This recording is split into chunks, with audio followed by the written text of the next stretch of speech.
G'day everyone, let me show you how to make accurate masks using calculations in Photoshop. My name is Hoy, and in this video I'll show you how you can create accurate masks for difficult to select subjects. This video isn't about blindly copying which sliders to move or which buttons to press. I'll walk you through how calculations work behind the scenes so you know what to do no matter what image you have. If you want to follow along, you can use the exact image that I'm using. The link is in the description. So before we begin masking using calculation, what exactly is calculation? Why do we care about it? If you already know what calculation is and why we should care about it, and you just want to see which sliders to adjust and which options to press, you can see the timestamps below to jump to this section that you're interested in. But because every image is different, even if you know the sliders and options to use for this image, it may not work for all the other images that you use. So hopefully if you stick around, you'll pick up a few tricks or two. Okay, so what is calculations in Photoshop? Well, it's when we blend two channels together to make a third channel, an alpha channel. So the next question is, what is a channel? And for that, we need to understand how Photoshop processes colors. To walk you through this, I'm going to use this image as an example. Now in Photoshop, there are a number of color modes. Now if we go to image and go to mode, we can see all these color modes here, with the main ones being RGB and CMYK. There's also other ones here which I won't go through. I'll just use these two, RGB and CMYK, as examples. Now RGB is often used for digital images. Now the images are made out of three primary colors: red, green and blue, RGB. Whereas the CMYK, which is predominantly used in print, is the opposite insofar as the color is actually printed on. There is no light emitting from it. So CMYK stands for cyan, magenta, yellow, and K is for key, which is black.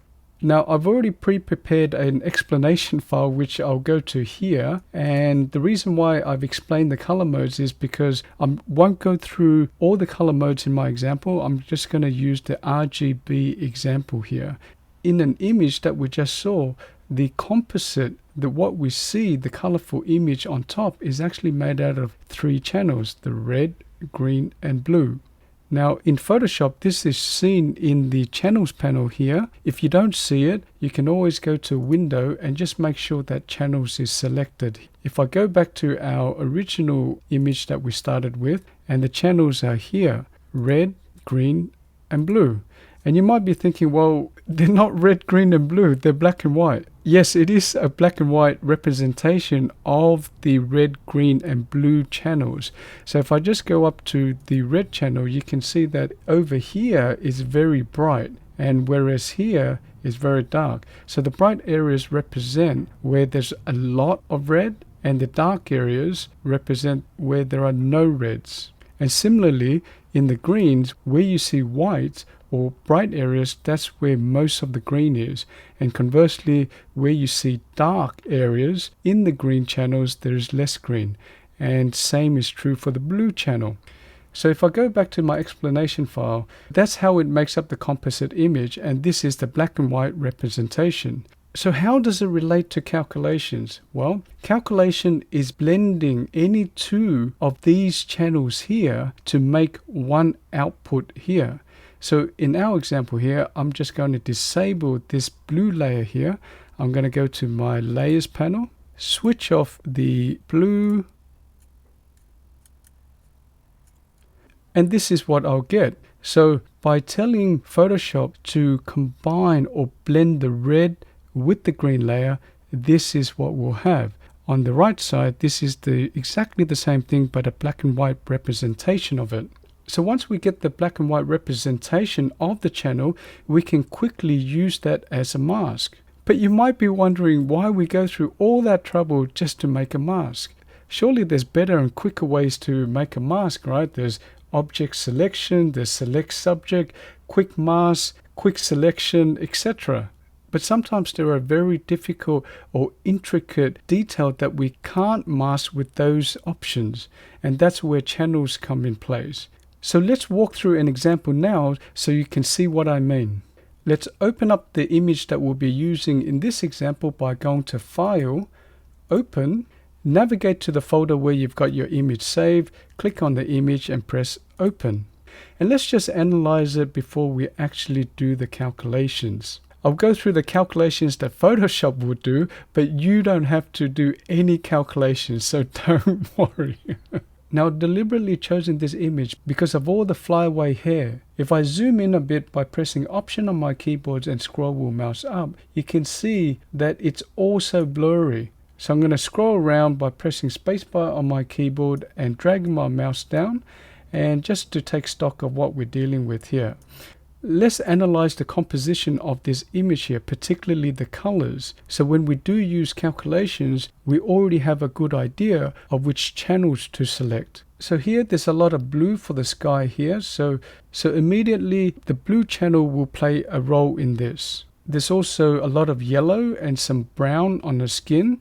So immediately I know that there's going to be two colors that's going to play a prominent role in calculations. Now, if I go to my channels panel here, I can see the blue channel here. I don't see a yellow channel here, and we'll get to that later. For the time being, our task is to see which channel has the most contrast. Let's click on the red channel, and what we're looking for is the contrast between the subject, which is this model here, and her hair against the background. And by contrast, I mean less gray and more solid black and white. So let's go to the green channel here, and we can see that the green channel has more contrast than red. If I go to the blue, we can see that the blue channel has even more contrast. In a channel, what is in white will show and what is in black will not show. Now obviously we have it inverted here. So the background is white, which is what will show if we make a mask out of it, and the black areas won't show. The gray areas, like over here, will have some level of transparency to it. I'm less concerned at this stage about the background being white and the foreground being black, because so long as we can select each element of it, we can always invert it or reverse it around. Now remember, calculations is about blending two channels to make a third channel. In the context of masking, what we're trying to find out is the channel with the most contrast, blending it in with another channel with the most contrast to make the third channel. Now, as we said, if I go back to our RGB channel, the yellows are very predominant in this image. However, we don't have a yellow channel here. Now, the good news is there is a yellow channel in the CMYK mode. So what we need to do now is to make a copy of this and then convert this to CMYK so we can make use of the yellow channel. So to do that, let's go to Image, Duplicate. I'm just going to bring this dialog box up here. I'm going to type CMYK in the beginning. I'm going to press OK here. Although I've named it CMYK, the color mode is still RGB, as you can see here. Let's change the color mode by going to Image, Mode, and CMYK. I've got a pop-up saying, are you sure you want to convert it to CMYK? Because this is the profile that we'll be using. I'm going to press OK because that's fine. And you can see here on our channels panel that the channels have changed from RGB to cyan, magenta, yellow, and black. Now again, what we'll do is go through each channel to see which one has the highest level of contrast. So let's click on cyan. And you can see that there's not much contrast between the foreground and the background. Let's go to magenta. This one's not too bad. It's definitely got more contrast compared to the cyan channel. Let's look at yellow. And as expected, the yellow has heaps of contrast. Let's go to the black channel. And you can see that there's also not as much contrast as the yellow channel. So let's go back to our yellow channel here just to remind ourselves of the contrast in this channel. We won't be doing anything in this CMYK file. This is only to see which channel we can make use of when we're blending the two channels together. So now that we've figured out the yellow channel in the CMYK color mode has the most contrast and the blue channel in the RGB color mode has the most contrast, we have pretty good information about which two channels that we want to blend together. So let's start our calculations now. Let's click on the composite view on RGB so we can see it back in color. Let's go to image and down to calculations. Now let's just walk through all these options here. Now source one is simply where is your first file. Now the first file is this file here. In this image we've only got one layer, which is the background layer. If you're working on a file that has multiple layers, you can select which layer that you want to use. In our case it doesn't matter, actually we don't have a choice, we've only got background. Now with the channels, it's asking which channel do you want to blend. Now I've seen a number of tutorials simply advising people, well, just play around with it and see what you get. And so there was a reason why I went through each of the RGB channels and the CMYK channels to see which one has better contrast. So to eliminate the guesswork out of it and to sort of minimize the trial and error. I'm not saying that there won't be any trial and error in other images, but it will just minimize it. It will be better if you have an idea of what your starting point is.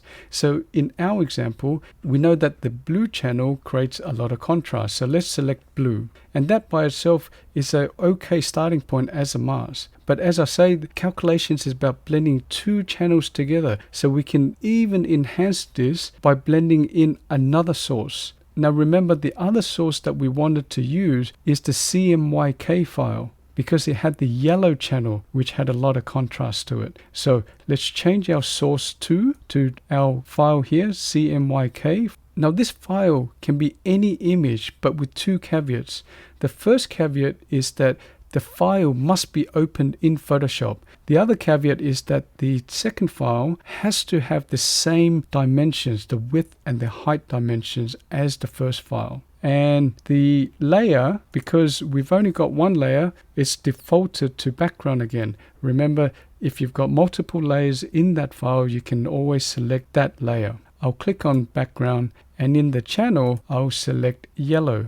Now, if you were expecting something significant to happen after I clicked on the yellow channel, well, it didn't happen because the blending mode is normal. We have all the blending mode options here. If I just move this back up here, and the name of the game here is to make either the background as light as possible and the foreground as dark as possible, or vice versa. It doesn't really matter. We can always invert it later. What's most important is just the separation of those two elements. As you can see, there are many blend modes here. I won't go through each one of them. I'll only go through the major one, which is multiply, which will make things darker, screen, which will make things lighter, overlay, which will introduce more contrast, and then add and subtract. Now add and subtract are special blend modes because it gives us more options compared to the other blend modes. But let's explain what multiply blend mode does. Now as I mentioned, multiplies will darken stuff, but how does it darken stuff? Each channel has a luminance value or a brightness value. It goes from 0 to 255, 0 being the darkest, which is black, and 255, which is the lightest, which is white. Say the luminance value of this blue is 200, and say the luminance value of this yellow channel is 100. What it will do is multiply 200 from the blue channel and 100 from the yellow, and then divide it by 255, and that will give you the resulting effect here. Now let's go to screen blend mode, and what screen does is lighten everything. Now the calculations for screen is a bit more complicated, so I'm going to close this calculations menu. I'm going to go back to my channels explanation, and just so you can see what the formula is, here is the formula here. This is the multiplied formula, which is the luminance value of the source 1, which is the blue channel, and luminance value of source 2, which is the yellow channel, divided by 255. Screen, you can see, is a bit more uglier. So the first calculation is bright white, which is 255, minus the luminance value of the blue channel, say it's 200, multiplied by 255 minus the luminance value of the yellow channel. In our little example, I made it 100. So we've got 155 here and 55 here. So it's 55 multiplied by 155, which gives us, in our theoretical example, 8,525. You divide that by 255, which gives us 33.4, and then you subtract 33.4 from 255, which is a luminance value of 221, or rounded up 222. Now, if that math hurt your brain, the good news is that Photoshop is doing all these calculations. You don't need to. I'm just showing the nerds in all of us how it's actually done behind the scenes. So let's go back to the calculations dialog box. I'm going to go back to my image here and just replicate the dialog again. Now the next blend mode that we'll go over is the overlay blend mode. Now there is no formula as such, and what it does is that Photoshop leaves the pixels that are 50% gray and makes the pixels that are more than 50% gray darker and the shades that are less than 50% gray brighter. So fortunately, after that massive headache with the screen formula, there is no formula for the overlay blend mode. Phew. I'm as glad as you, don't worry. Now the next blend mode that we'll go through is the add blend mode. Now here we've got two extra options here, which I'll go over later. I'm just going to reset that to 0 in case you're following along so you can see exactly what I'm seeing here. Now what the add blending mode does is add the luminance value of this blue channel with the yellow channel, then divides the scale by this number here, and I'll explain what the scale is, and then offset that, adds the offset to this. So it all sounds confusing. Let me try to explain. So using our hypothetical example of the luminance value of 200 here and 100 for the yellow channel, we add those together to give us 300. Remember, the range only goes from 0 to 255, 255 being bright white. So if you have 300, Photoshop will store that 300 value, but it won't show the luminance value of 300. It will clip it out at 255. Now keep that in mind because that relates to offset, which I'll explain a little bit later. So now that we've got the 300 value in our mind, then it divides it by the scale. The range is only from 1 to 2. So anything divided by 1 is itself. So 300 divided by 1 is 300. So the luminance value will stay the same. If I go above 1 but less than 2, for example 1.5, the picture will become darker, but it will also have gradual transitions, as in there'll be more gray in the image. Now you probably think that's a good thing because it will give us more detail, but not for a mask. A mask, remember, we want a lot of contrast, more black and white instead of grays. So I normally don't use anything above 1. 2 will simply averages the luminance value of this channel here. So in our example, blue would be 200, yellow would be 100, divided by 2, the luminance value would be 300 divided by 2, which is 150. Now, as I mentioned, I normally don't go above 1, so I'm going to reset the scale to 1. Now, the offset is how much Photoshop will shift or change the value based on the offset value. So in our example, blue is 200, yellow is 100, divided by 1, which is 300. Remember, 300 is more than what Photoshop will show because the limit of the luminance value is only 255. So I can offset that by reducing that. So the whole image will get darker the more negative I go. So you can see here that the model layer is becoming more dark. Now I can go all the way down to minus 255 here. If the name of the game is to make the foreground or the background as contrasty as possible, then the next question is, well, why wouldn't you simply put everything at minus 255? Well, you need to look at your image. You don't want your hair to be all fried up, all frizzy. You should only go to the extent where it retains all the detail. If I go back a little bit, you can see that I'm getting a little bit of the detail back in this area here. If I go all the way to 255 here, compare it to about 220, 221 even, you can see that there's a little bit more detail here. So only go as far as you need to. Now the last blend mode that we'll go through is subtract. Now subtract works very similar to the add function, except that it subtracts. So here, blue 200 minus 100 divided by 1, and then offset it, as in make it brighter, because this is a positive value, by 170 shades. If I go the other way, which is negative, it will make it darker. So when you first use this, it will probably take a little bit of experimentation to get used to the offset, the subtract, etc. Now just to add a little bit more complexity, you can also invert these layers here. If I invert this, you can see that we've increased the contrast a whole heap more. Now what I recommend, if you just started out using calculations, try to understand what channels do first, work out which channel has the best contrast, and stick with add first, because it's probably most intuitive. Once you've got the hang of add, try subtract and try inverting some of the layers here. I'm going to use the add blend mode here. I'm going to uncheck invert, and I'm quite happy with this result here. I'm going to output it to new channel and press OK.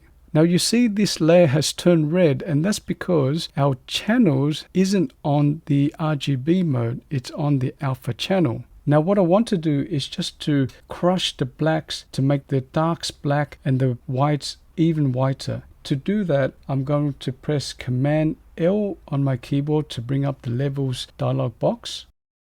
So over here there are 3 eyedroppers, but only 2 of them are active, which suits us perfectly, because the one that's not active is the gray eyedropper, and we don't want grays in our mask. So I'm going to select my white eyedropper tool, and I'm going to select anywhere that I want it to be white, and you can see that the image brightens up wherever I press white. So while you're clicking, keep an eye out for the edges. You don't want to overdo it by making everything white. And I think that I've retained enough of the detail, enough of the blur. I'm going to press on this dark point eyedropper here and just make sure that this is pure white. Now because this slider hasn't moved after I clicked on the image, I can safely assume that this area is as dark as it can be. So with those minor adjustments, I'm going to accept it by pressing OK. I'm going to make a selection out of this by pressing Command click.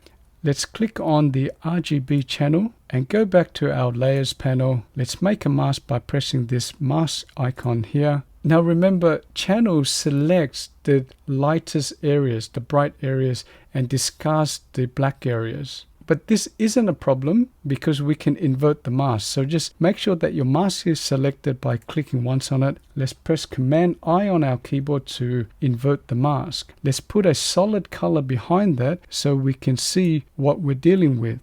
Let's go up to solid color and let's choose any color that we want. Something like this. It doesn't really matter. It's just anything that we can see the quality of the mask. Now you can see what we thought was a good mask isn't all that perfect. So to refine the mask, let's click on the mask here. In your properties panel, let's select and mask here. Now to make sure that you see what I see, my view is on overlay here, and the color of this overlay is red. You can change it to any color you want. And then my opacity of that overlay is 50%. Now let's refine the hair by pressing this refine hair button here, and that will shrink the mask to fit the edges of the hair here. So the next thing to do is to contract the mask by using this option here called Shift Edge. So let's just move it around a little bit. Now the next thing that we want to do is to remove any color from the background that the hair is still showing. And the reason why we need to do that is because hair is so light and thin, it can absorb some of the light from the background. So what Decontaminate Colors does is tries to remove that background color from the hair. I'm just going to scroll down a little bit more so you can see the rest of the options here. I'm going to click on that.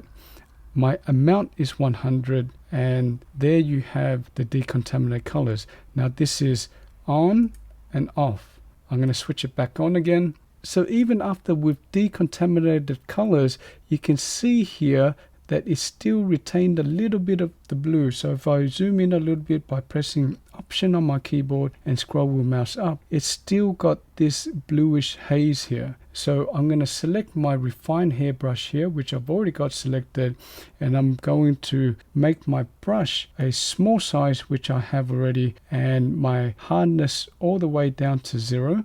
And I'm just going to use that brush to brush out slowly the areas where it's got the bluish color here.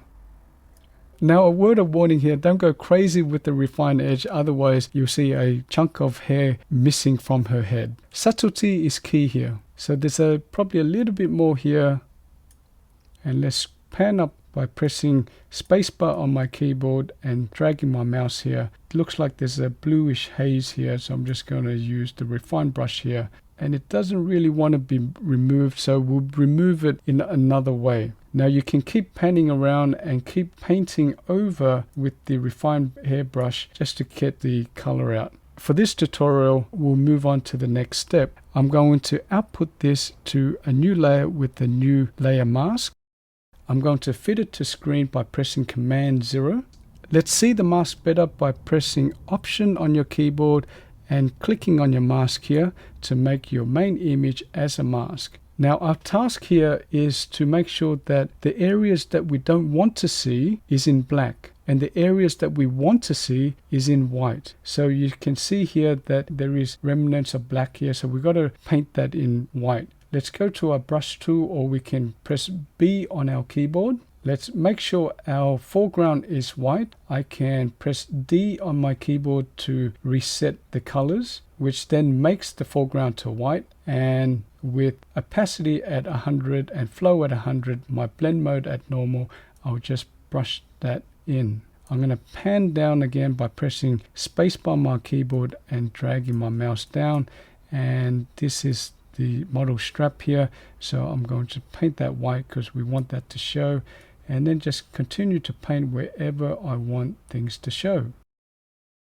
Now for the areas that we want invisible, we need to paint this in black. So let's change our foreground color to black. At the moment my background color is black, so I can simply switch that by pressing X on my keyboard, and then I can just paint that in. Now if I zoom in here by pressing Option and scroll wheel mouse up, there is a little bit of grayish here, and grayish will show up as transparent or partially transparent. So I'm just going to brush that in black just to make sure that it's not transparent here.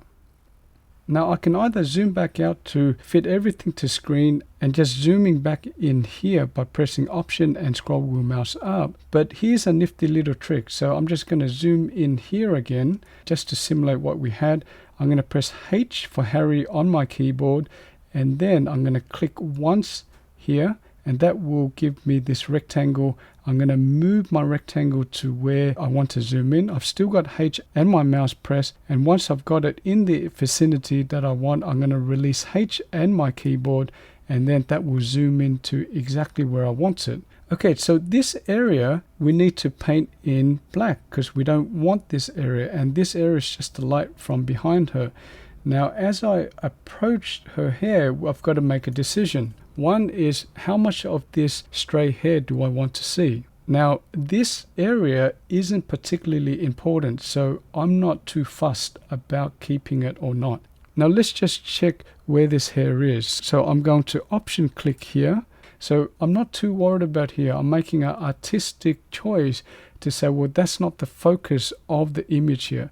The focus is all this hair here.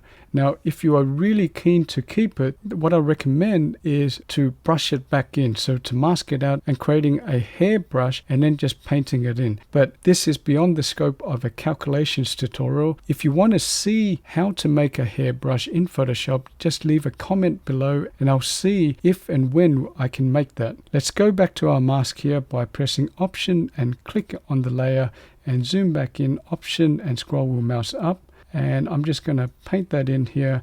Now, although I'm not really fussed about keeping this area here, I also don't want an abrupt end to this just by simply painting it over like that. So I'm going to undo that by pressing Command Z. And what I'll do is I'm going to change the blend mode from normal to overlay. I'm going to reduce the flow from 100 all the way down to 4 or 5. And what overlay will do with black as my foreground color is paint in black those areas that are closer to black. It will leave those brighter areas alone. And what flow of 4% is basically, you can think of flow as how much ink that is coming out of your brush. So a low flow will mean that it will take more goes of the brush to have a lot more ink come through. You see, it's taking me a lot more passes to make the area darker. Now for this area, I'm going to change my brush mode from overlay to normal. Change my flow all the way to 100 and then just paint it out. That would be the quick way. In any event, if you use the overlay brush mode, make sure you change it back to normal. Otherwise, next time you use the brush, you might not be able to brush in or out anything on your mask, and you'll be frustrated and you wonder why Photoshop is not working. I'm going to fit this to screen by pressing Command 0. And this looks okay. So I'm going to return the image back to the normal image by pressing Option, clicking on my mask, and there you have it. Now you see that there are areas where there's still a little bit of purple here, a little bit of purple there.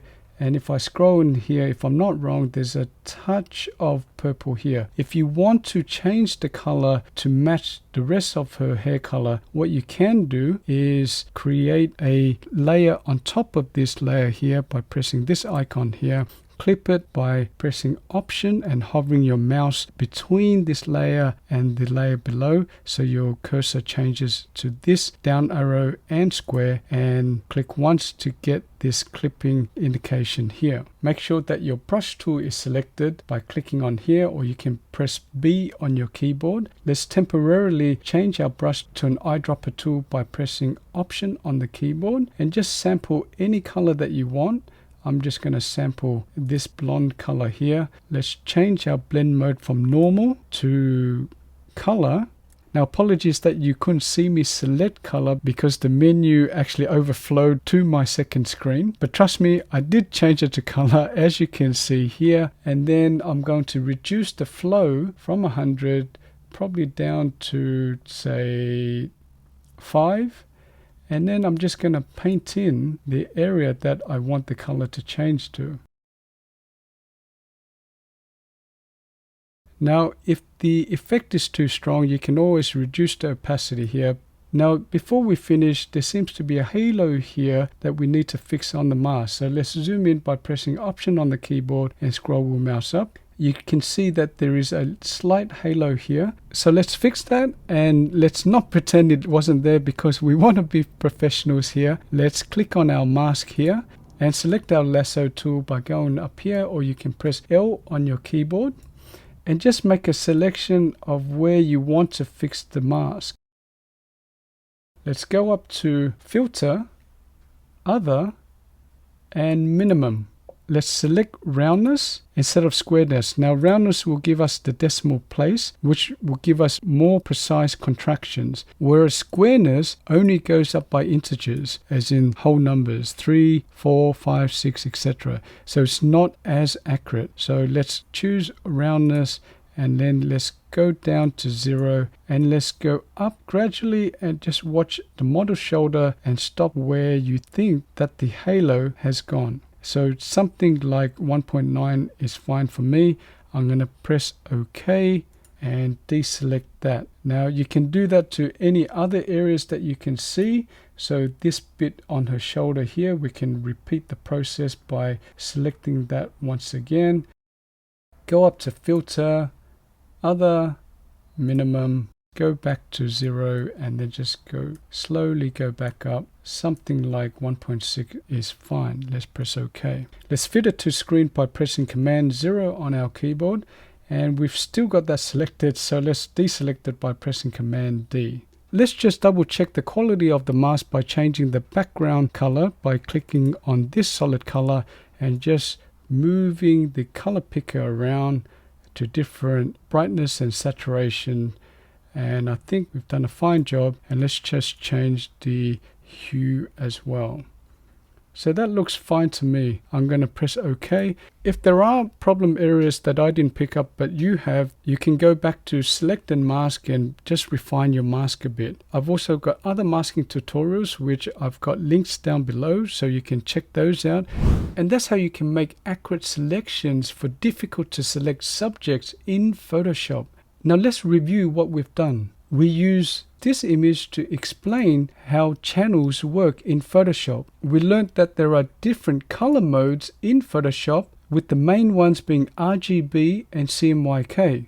We then took note of the image before we used the calculations command. We noticed that the blue channel and the yellow channel had the most contrast, but the yellow channel was only available in the CMYK color mode, so we duplicated the RGB image and changed the color mode to CMYK. We then used the calculations command to blend the blue channel and the yellow channel together using the add blend mode. We then walked through how Photoshop calculated the different major blend modes, including multiply, screen, overlay, add, and subtract. After we used calculations, we made the darks darker and the whites brighter by using levels, and then we fixed our mask using select and mask. We then corrected some of the colors using a separate layer and then contracted the mask where there were halos around the model.